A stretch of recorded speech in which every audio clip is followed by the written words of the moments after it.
Alright, early morning pickup for us today. I found a good deal on a dirt bike actually. It was up for 1,800 bucks. I guess the guy just rebuilt the top end but couldn't get it to run. So it is a 2006 RMZ250. I don't think I've ever owned this bike before actually, which is surprising. I've pretty much owned every single bike there is, or at least worked on them. So I don't think I've ever worked on one or owned one before, at least not a 250. I owned a 450, but not a 250. So this one should be interesting. He said that he thinks it needs the valve shimmed, and he's never shimmed valves before. So he said he thinks that's what the problem is. He said it's got brand new Wiseco piston in it. He said the cylinder looked good. He said the crank looked good when I asked him. So we're gonna get there and see. I offered 1,500 bucks, and he came back with 16. And because I've got a long drive, over an hour long drive, I said, you know, I'd feel more comfortable at 15. So right now we're at 1,500 bucks. We'll see when we get there. If it's way worse, then I'll have to come down in the price a little bit. So you put it back together and it didn't run, or what? Yeah. Bummer. I'm filming right now. I got some buddies that are coming in here. Okay. We're all cutting wood. I saw wood too. Oh, okay, cool.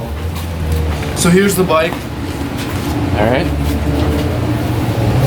The chain I got sitting right up here. It's not Okay. on there right now. Okay. Did you just do the top end or the full engine? I just did the top end, Oh, okay. piston rings, everything.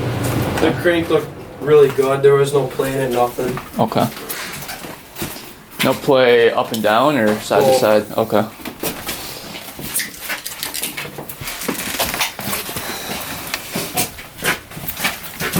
Where's the park? I don't know. What's the park?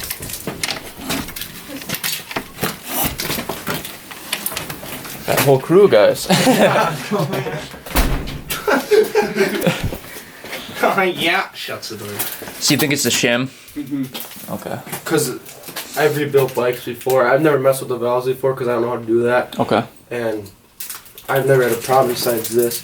And then I got an extra, the hot start cable here for right here. Okay. It's not broken, but I just had this sitting. I found it the other day. Okay. And then this clamp, I got an extra clamp for on the carburetor. Okay. Okay. All right. I'm assuming you did the oil change then? Yeah, yeah. Okay.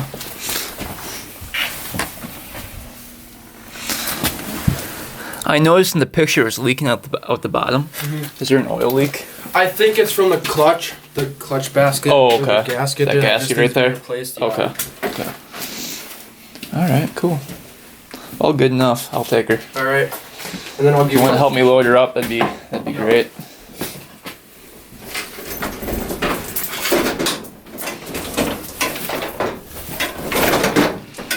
Here's the chain for it then. Okay. It has good spark, right? Yes. Okay. The spark is great. Yeah. Okay. Yeah, I made sure that. And Looks like you put a new stator in. mm-hmm. Okay. All right, cool. Yeah, let's load her up. All right. I'll grab the money for you. All right, we ended up getting the bike in the back there. It looks pretty clean, looks pretty nice. It does turn over pretty smoothly, so I don't think anything's wrong with the cylinder or the piston. I mean, the piston's brand new. It does feel like it has compression, so that's good. I ended up paying 1,500 bucks for it. It was tough to negotiate. There's a whole group of guys there that were itching to get to work, so they're kind of all just watching me. So it's a little bit hard to negotiate when you're rushed like that. But I looked over the bike and everything looks pretty decent. I didn't really get a chance to dig too deep into it, but he said he replaced the stator and there's good spark on it. And he said that he bought it kind of non-running. It kind of ran crappy. So he quick replaced the piston, and he said that didn't solve the problem. So he thinks it's shims, and he said he's never shimmed valves before, so we'll see. All right, here's the bike. You can see it's not in too bad a shape. Plastics are all nice. Seat cover's nice. Nice bars, grips. Is that the stock exhaust on there? Looks like it might be the stock one. You can see it's got the new stator on it. The wires coming through are brand new. Looks like fork seals might be leaking a little bit. I don't think so. Maybe it's just grease. Rims don't look too bent. Sprockets look pretty decent. Yeah, not a bad looking bike. These are aftermarket right here.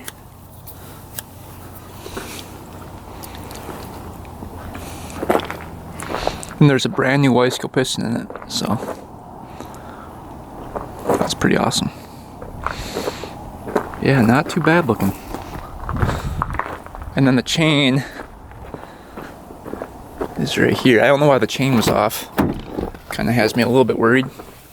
Got the chain right here.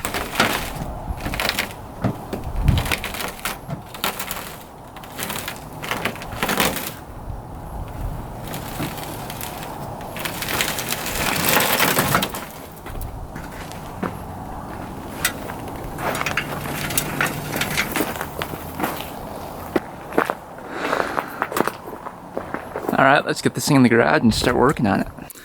All right, here it is in the garage. We'll take a closer look at everything. Tread on the tires aren't too bad. Like I said, it's got these aftermarket adjusters on here. Pretty nice. Got the aftermarket seat cover. Let's see what kind of bars they have on here. Fly Racing. Aero tapered bars. We've got the Pro Taper grips. I believe the levers. Yeah, those are aftermarket levers. What else does it have? Looks like it's got the aftermarket caps right here. It's got the aftermarket case saver on there. Looks like it's got a new coil. So he must have had problems getting spark on this thing at one point. It's brand new coil as well. I'm hoping it's not a bad CDI, and that's why he sold it. I asked him straight blank, you know, did it have good spark? And he said yes, so we will see. And then it's got a brand new stator as well. So I'm thinking there's no spark. That's my prediction here. And then looks like a new clutch cable as well. That's nice. Is there coolant in here? Looks like Vinny's coming to check out the bike. Vinny, what do you think, buddy? What do you think about it? He's out. What are you doing, Vin? He's like, I don't want any part of that bike. He's like, let's work on this three-wheeler. Yeah, that's not good. It's a bad sign from the bin. Alright, is there any coolant in here? No coolant in there? We're off to a bad start here. We're off to a bad start. So far no coolant. So far new coil and stator, but not a new CDI. It's not looking too good. Put that off to the side. Does it shift through the gears? That's another thing. Okay, all right. We might get lucky here.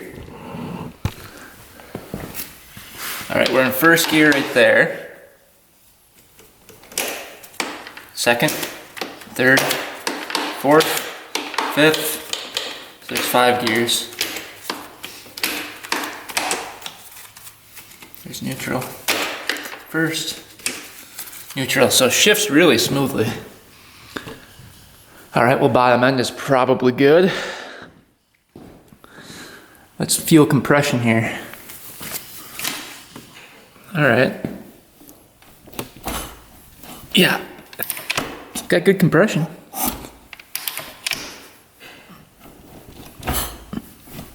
All right, cool. Then right here on the bike, this is kind of cool.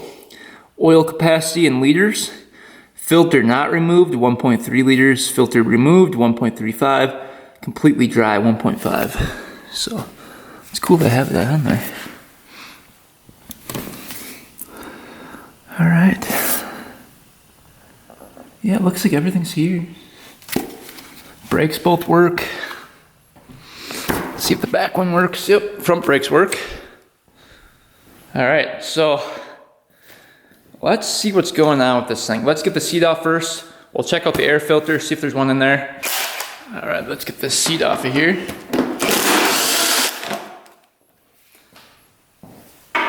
So far the bike is looking pretty clean. We'll give it that.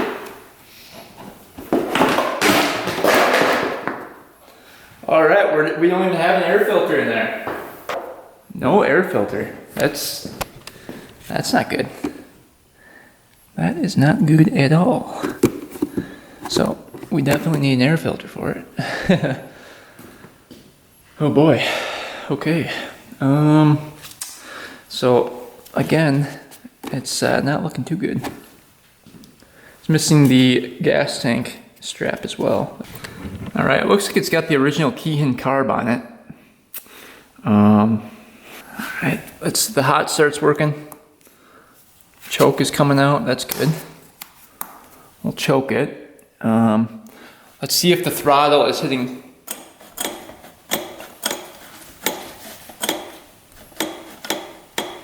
Slide's hitting the bottom of the carb. All right. Let's see if there's any gas coming out of this thing. Looks like it's pretty dry. Maybe there's no gas in it. Oh yeah. All right, there's definitely gas coming out of it.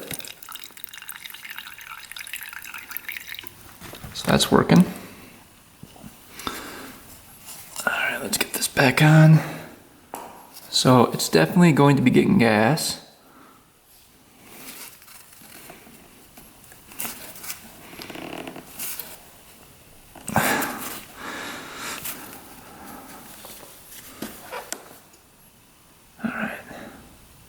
See if it spits out the carb here.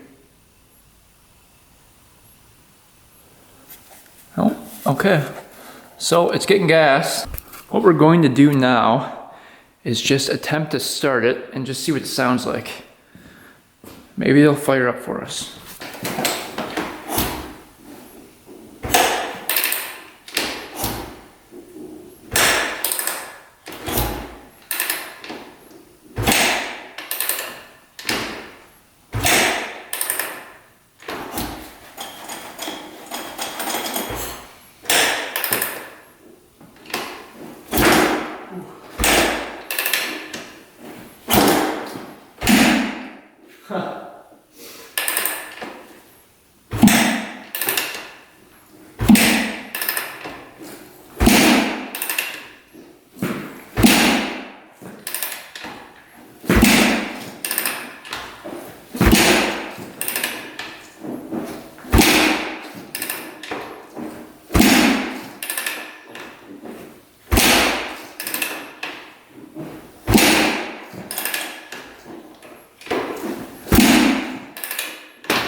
Nothing.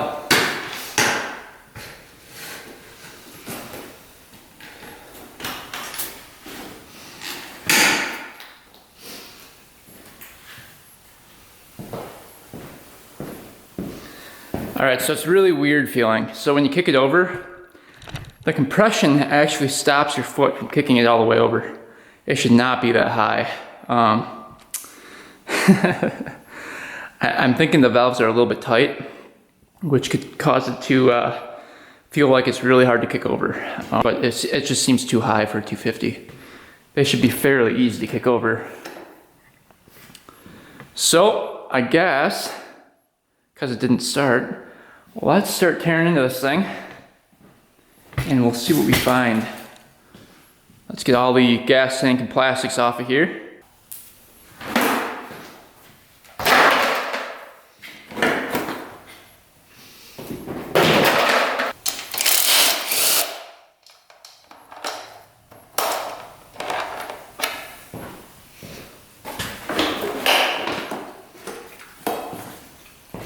All right, gas tank off of here. Let's see what we're working with here. I don't know why there wouldn't be any coolant in there. It's kind of strange. There is a kill switch on it. Looks like a brand new one. Or pretty new. So if we don't have spark, we can check that. But the guy said we do have spark, so let's find out together here. Get this spark plug out of here. Okay.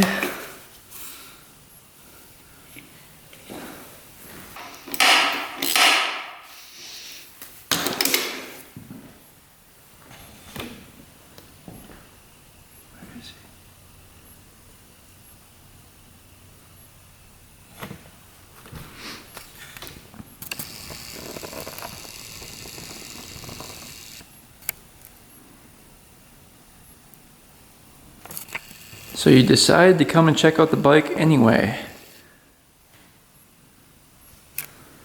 He's curious now. So maybe I'll take a second look. Alright, let's see what kind of plug we have in here.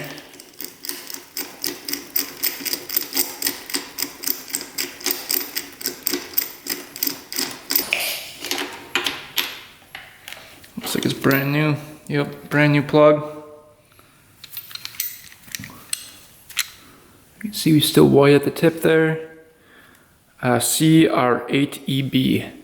So this guy was trying to get it to start. You can tell. Let's see if it's still hard to kick over with the spark plug out of it.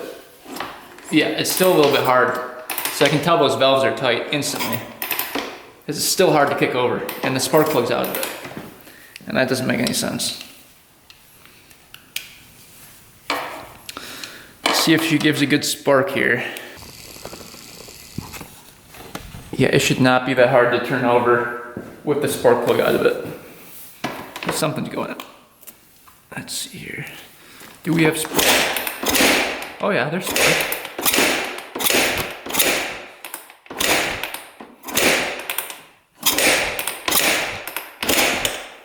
There's some spark. There's spark. I don't know if you guys can see that or not, but there's definitely spark. So he wasn't lying about that. That's good. But watch me kick this thing over. There shouldn't be any force, really, to kick this thing over with the spark plug out. See how that gets stuck like that?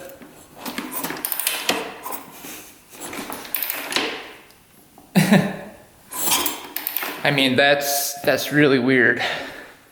Any other bike with the spark plug out, you'd just be able to do it by hand really easily and kick it over no problem. So I think he might actually be telling the truth, and I think it might be the valves.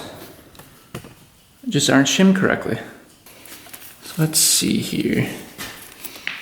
I might try to get these out of here, these wires.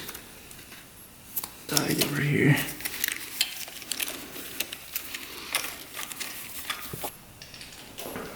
Looks like a 6mm Allen.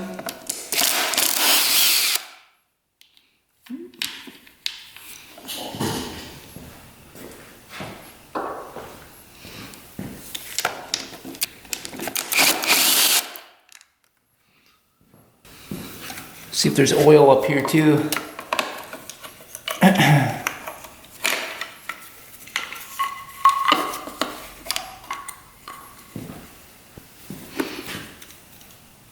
Cam chain's fairly tight. Yeah, it's pretty tight. That looks pretty good.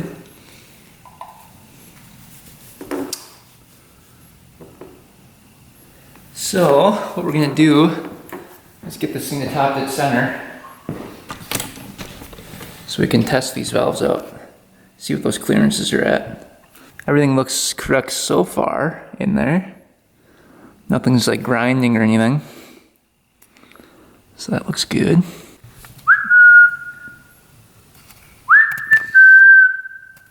What are you doing, Ben? What are you doing?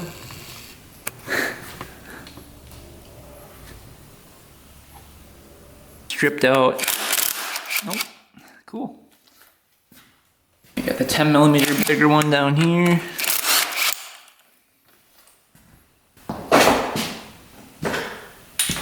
It's a 14 millimeter.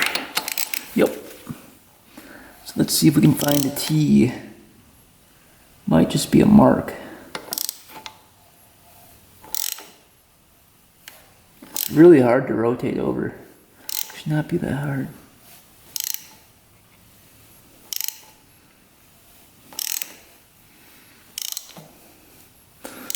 Alright, so right here is where it's timed correctly. You can see the two dots are supposed to be right here.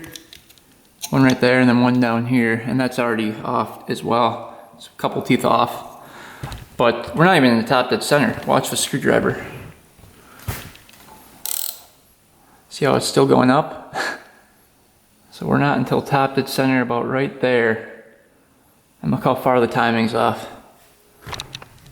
So I'm hoping we don't have a bent valve, which I think we maybe do, but the timing was really, really far off. That is not good. All right, so I just confirmed with it online. It was hard to see on the flywheel, but there's actually two lines. Let's see if I can get my light on here. There's actually two lines, and it's gonna be the right line that you wanna line up with the notch. Right here. So it's the furthest right line. And we're lined up perfectly. And we checked with the screwdriver as well, and that was spot on for top dead center. So yeah, this timing's just completely off. Look, you can't even see the dots. So let's get these off. Oh, now the cam chain's kind of loose too. Look at that. Why is that loose now?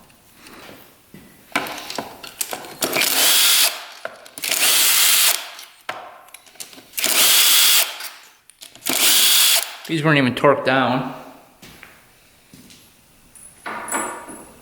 at all. Super, super easy to get out, these bolts. That one was a little bit harder. Most of them aren't even torqued down. Oh man.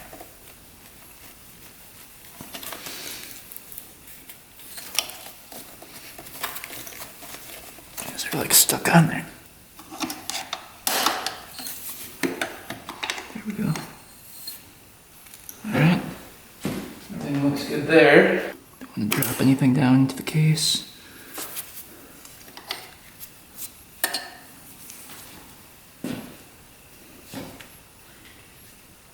Alright, now what we're going to do is just move these cams around so that the timing's right on them.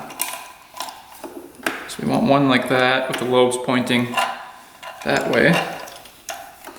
And this one, we want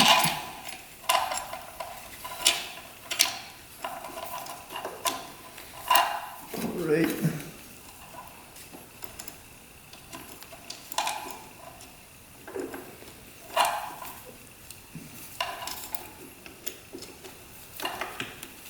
There. Move it up a little bit. That might be perfect. Yeah, that's pretty close right there. Alright, so you can see the dot right there lined up with the surface of the head. Dot straight up and down, dot straight up and down, dot lined up with the surface of the head. And when you look from the top, you can see the cam lobes pointing in opposite directions. And this thing is set to top dead center. And it's all good to go. So now we can tighten everything back up. We'll check the valve clearances after that. Alright, time to measure the valve clearances. So we're going to go underneath each one. For the intake, the clearances should be 0.004 to 0.006 inches. And then the exhaust, looking in the manual here, should be 0.006 to 0.009. So we'll get the feeler gauge out here. Let's set it to 0.006 and see if they both slide into the intake here.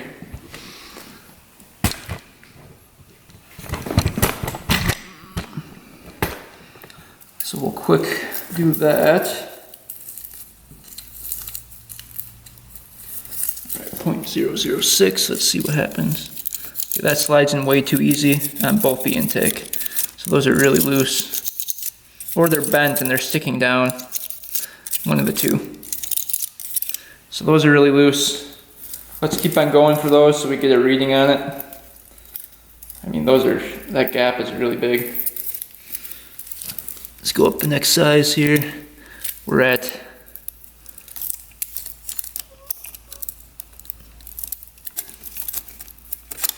okay, that's about right. So these are double what they're supposed to be. About. That was 14 thousandths right there. We're supposed to be at 6. Let's try 15 thousandths. I think it's even bigger yet. Let's see. Sometimes you have to bend these a little bit to make them work in here. 15,000 slides right in too. Yep, way too big. I think these things are bent. They have to be. That is just a huge valve clearance.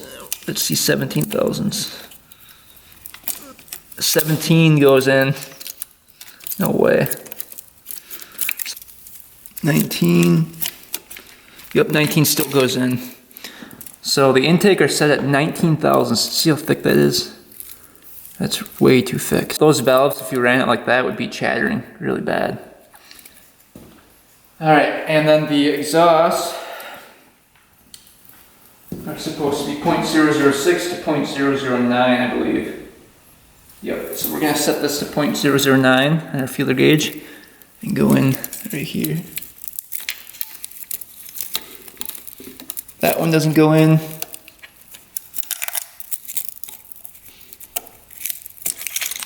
All right, we'll go to the lower end of the scale.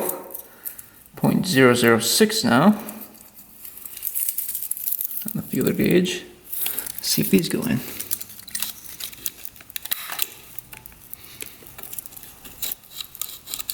Yep, that one goes in. Yep, that one goes in. Exhaust valves are set correctly. Intake are 19 thousandths, so we have to shim the intake valves. All right, let's get out the bucket and the shim. Got a magnet here. And there is no shim in there. Well, that would be the reason. That's weird. That's really weird. No shim in there. Interesting. Huh. I don't think I've ever seen that before. Let's see if there's one in the other one. What the heck is going on here? There's not one in this bucket either. What the heck? Completely missing the shims. I'm gonna check the exhaust too. That's just bizarre. All right, exhaust side had a shim. So it looks like we're just missing the intake shims. See, shim in that one. Because we didn't find a shim in the intake valves, pushing up on these buckets, we kind of had to guess what size would have been in there. We kind of want to have a shim that's flat against that valve because it was reading 0. So I found out that the size 2mm was pretty much flat against the valve, which would read 0. So we're going to start out at, and we'll measure it again, but in the kit it says 2mm. We're going to start out with this shim right here. This is pretty flat.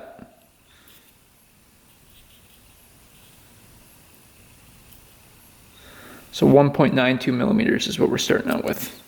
So our shim size, we'll write that down. And this is just an estimate because we didn't have a shim. It's 1.93mm. And what I did here for the calculation, you guys can see it right here. We were at 19 thousandths, which is 0.483mm. We want to go to 5 thousandths, 0.005 inches, which is 0.127mm. So we subtract the two, get the difference of 0.358, that looks like. And so we're going to want to add that to the shim size because our clearance was too little. So we want to add that to the shim. this shim right here, and that will make the bucket pop up more, which will make that gap smaller. So we will do the calculation there. We're gonna do 1.93 millimeters plus 0.358 millimeters equals our new shim size, which would be 2.288.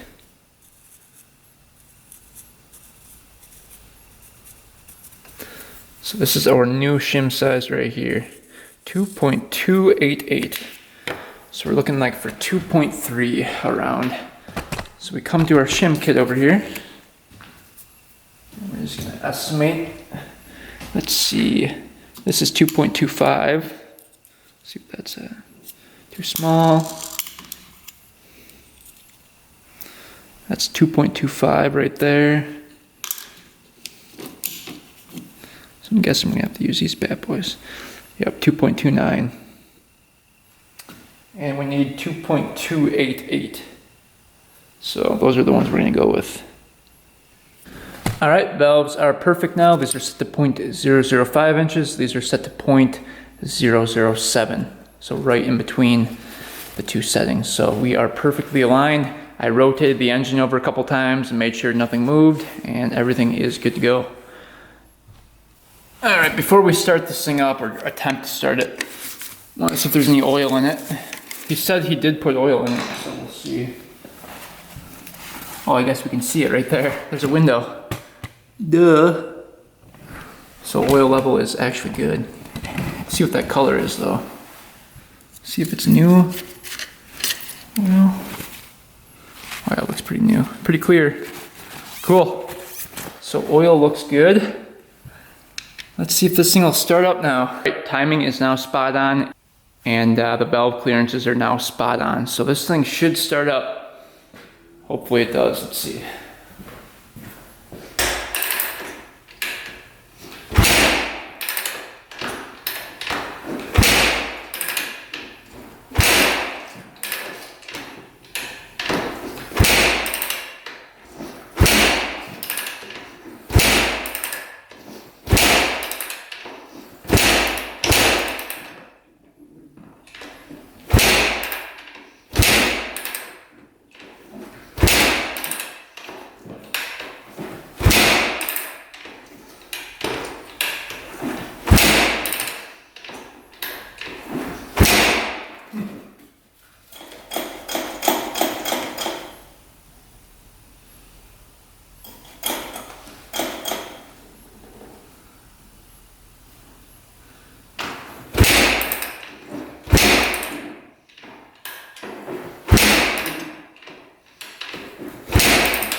All right, she does not want to go. Something must be going on with it. Wonder if that carb's clogged up. All right, I set the idle screw and the fuel screw a little bit different. Let's see if it fires up.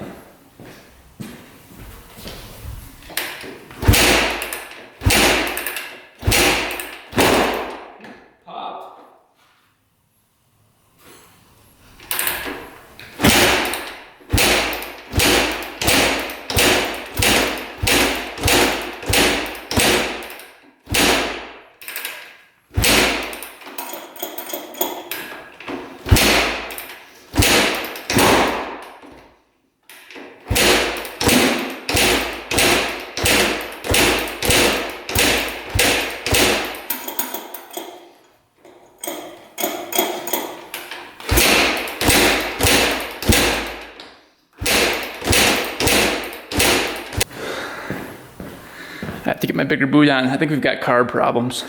So if I zoom up in here, you can see it's leaking pretty good. You can see the drops coming from the carb. And then when I do the throttle, it hangs up right here, look. And the slide sounds really weird in the carb. Almost like something's loose in there. So let's get this carb out of here.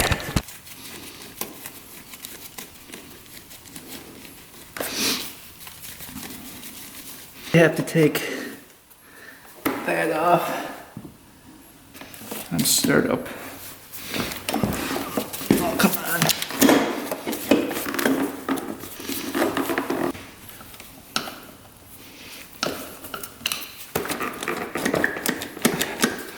Oh, what a pain in the butt. Where's that getting stuck on? I think it's on this thing. It's like attached to that. Why? There we go. Why that was attached to that like that? There. Okay. Almost out. Okay. Alright, let's dig into the carburetor here. So far it's looking like the accelerator pump isn't working. We'll dig into that too.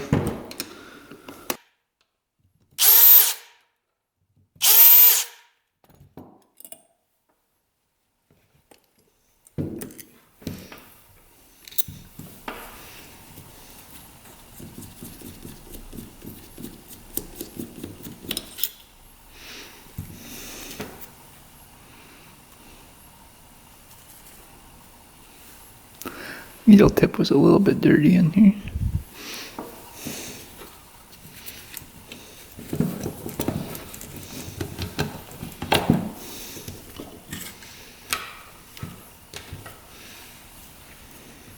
Basically the same carburetor as the YFZ 450s.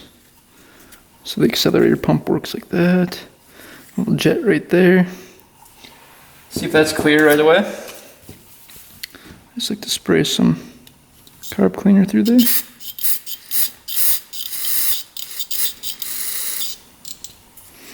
See if this jet's clear. I don't think that's clear. I think that's dirty right here.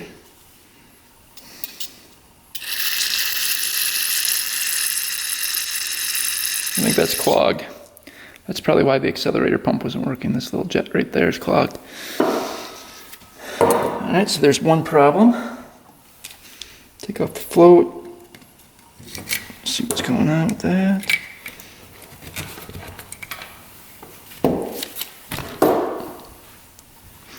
Alright.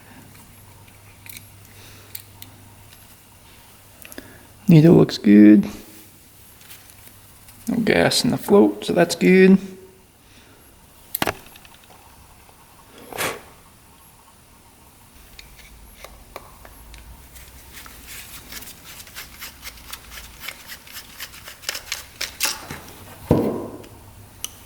Alright, Pilot is a 45. That looks like that's stock. And that's clogged.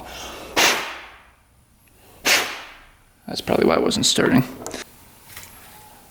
Okay.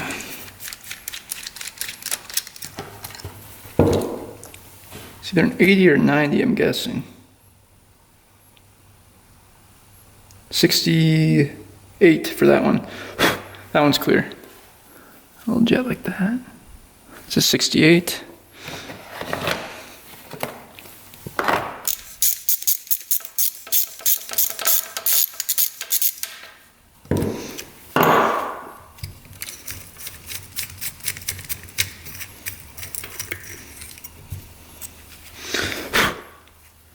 That looks good.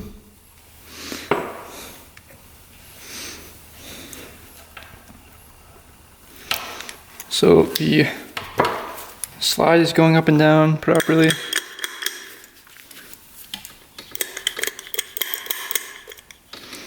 And the needle isn't loose in there. Okay, that checks out.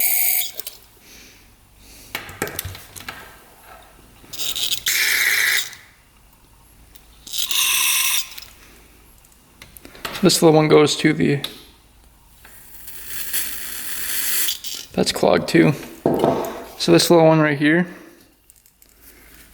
goes to the accelerator pump up there. And it should be coming out of that little brass fitting right there. So if you spray through there and it doesn't come out through there, your accelerator pump's not gonna work. All right, so here is the jet that was in there, in the bowl. It was completely clogged. There's actually like a little piece of wire in there. So I'm wondering if somebody tried to clean it out before and they got a piece of metal stuck in there, but that was not getting any gas. All the passageways from the accelerator pump were clogged completely. And I just realized this thing was missing the main jet. It didn't even have a main jet in it. Like, it was just completely missing from there. So we're gonna have to look up the correct size for main jet and put that in. But yeah, the main jet was just completely gone. That's crazy. That's why you always check over the carbs. You never know what people did to it. All right, so accelerator pump time. Just gonna open this guy up, see what's going on. Make sure that spring's in there and everything, and make sure that diaphragm's good.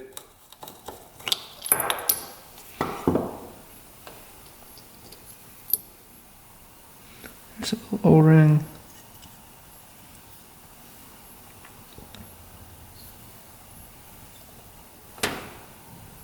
There's the diaphragm. That looks pretty good. Just gonna wipe that out in there.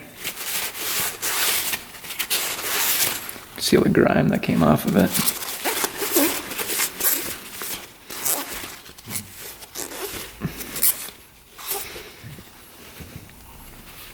What we want to do is just spray through these.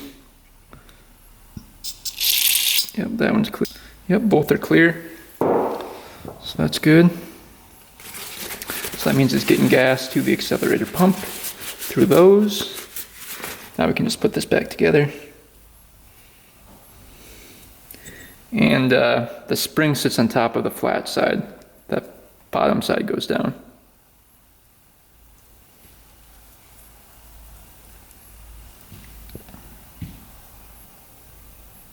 Oh, look at this. The accelerator pump. So it looks like the diaphragm is actually cracked right there all the way through. So it's cracked around there. So that diaphragm is bad. Another reason probably why it wasn't pumping. So we'll try to find another diaphragm for it. I think I've got parts one. So here's another diaphragm right here. Looks a little bit better. At least there's no holes in it. Just gonna oil that up a little bit before we put that on. It has a nice tight seal. Same with those O-rings in there. That'll go on like that. And I might replace those O-rings. Those are getting a little bit worn out. I think that's probably why it was leaking gas. All right, looked up stock main jet is at 178, so that's what we've got right here. So it missing the main jet was not good. All right, carburetor is all rebuilt. We got the main jet in there. We got the accelerator pump fixed. So it is squirting gas, and made sure of that. So we should be good to go. Let's see if she fires up now.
That is awesome.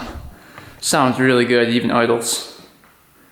So that is sweet. Running great. We gotta get some coolant in it yet. It was low on coolant, so I'm gonna top that off. And then I just wanna check the oil level quick.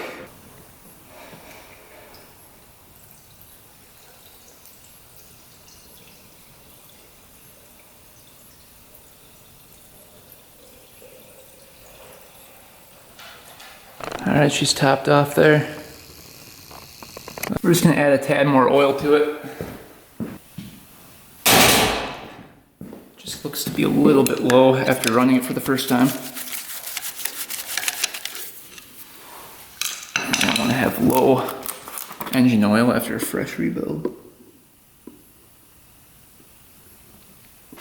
All right, oil level looking good now. We added about half a quart, and that seemed to do the trick. So.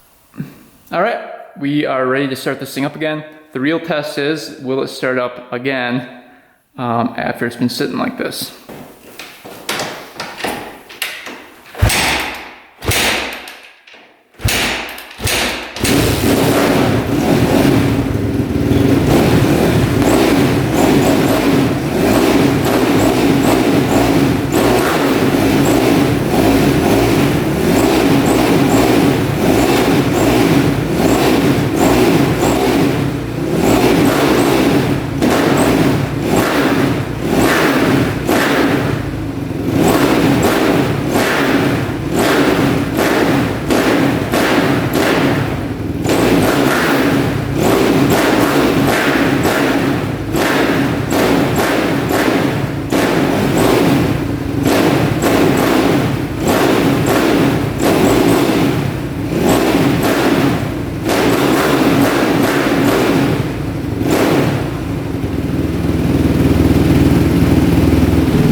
That's running pretty good. That is sounding perfect. No ticking on the top end, no backfiring. Wow, it sounds great. No smoke.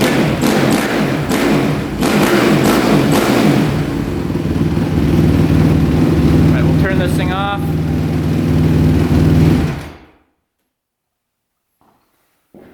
That is sounding amazing, actually. All right, I'm pretty happy with that. We got a couple more things to do. We gotta get the chain on. It came with that chain over here. Gotta get that on. And then the carburetor cover back on. And then this thing's gonna be good to go. Ready for the first ride, which will be next video, unfortunately. It's getting dark out, it's getting late, and I'm gonna wrap up this video. The goal was to get this thing fired up today and started for the first time, and we did that. It was a mess. Missing those valve shims, missing the main jet and the carburetor.